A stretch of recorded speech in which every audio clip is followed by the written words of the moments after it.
work for Water for Good. So we are a water organization that works specifically in the Central African Republic. So it's a pretty large country. It's in Central Africa. And we work to bring clean water to the communities there. You bring clean water to a community, disease rates drop overnight. Luckily, in a lot of areas where we do build a new water source, it's sometimes because like there was no water source, there was one just like too far away to hit UN standards, or sometimes it is one that is unfortunately shared with animals. So when I say it's shared with animals, like animals are not only like drinking out of it, like they're also going to the bathroom in it. So it's like super not clean water, like it's just gross. So when they have clean water, like they're no longer getting exposed to chronic diarrhea or schistosomiasis or a whole bunch of other waterborne diseases that are like terribly hard to pronounce. And that's just amazing. So that means like the disease rates and the death rates drop. Like there is such a thing as deadly diarrhea because your body becomes so dehydrated that it just fully shuts down. I think this stat is like one person every like 3 to 5 minutes dies from diarrhea, which kind of blows my mind. So that's what's so incredible is then when the disease rates drop, that means that the life expectancy can expand and be longer. That means that kids can go to school and get an education, which is so important and so wonderful. It means that like a women's role isn't just going and getting clean water, but they can also get jobs and provide financially for their families. And then just all around that economic impact of the ripple effect of clean water becomes so much higher.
But we actually had a contract with one of the women-owned businesses there. And they made these like beautiful ornaments for us for Christmas that we bought from them so we could send to a lot of our donors as a thank you gift.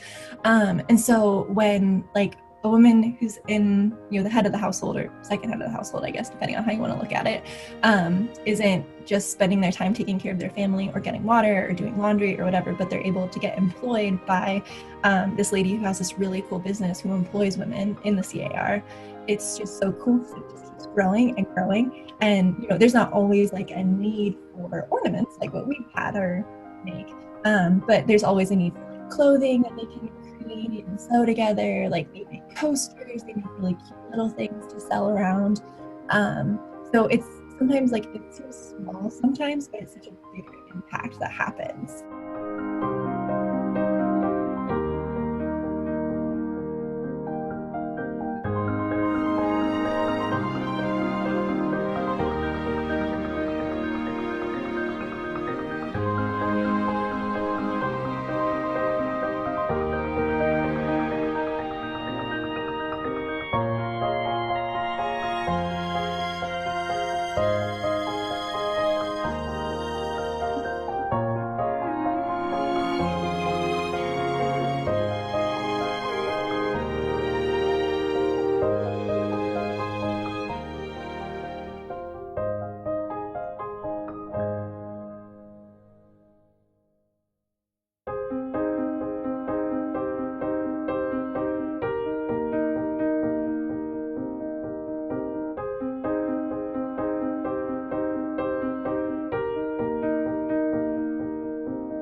So our numbers right now are $5 can provide someone clean water for an entire year, which is pretty mind-boggling because, like, to me, $5 is like a latte at Starbucks or something, but it can actually be translated in Central African Republic to be clean water for an entire year. So part of some of our campaigns right now that we're doing is working to raise more money for our maintenance program. Automatically, like as soon as we drill a well, or as soon as we decide on where a well is going to go, and then we start drilling it, it's instantly put into our maintenance program. But having like donors who specifically give to maintaining the wells also continues that, just like working down the road essentially. And it's really cool, like sometimes people will sponsor a well, and so we'll send them photos from when our teams go out there, which is really cool, and just kind of like keep them posted on how the well's working, which is really awesome and fun. The biggest thing that people can do stateside is really just like raising awareness on the global water crisis. Like I didn't know what it was till I was in junior high, and it really boggled my mind. Like, you know, I've got a cup of clean water right here, and I've got a bottle next to me to refill it, and 3 sinks in my house. So like it's all around us. We don't always think about it, of people not having access to it. And so when people look to like give to organizations as well, when I was first wanting to like, I guess, break outside of my box and give to other organizations around the world, I didn't really think about the sustainable impact of the giving, like, you know, how much is going to help the person, how much is going for the overhead, you know, all of those sorts of things.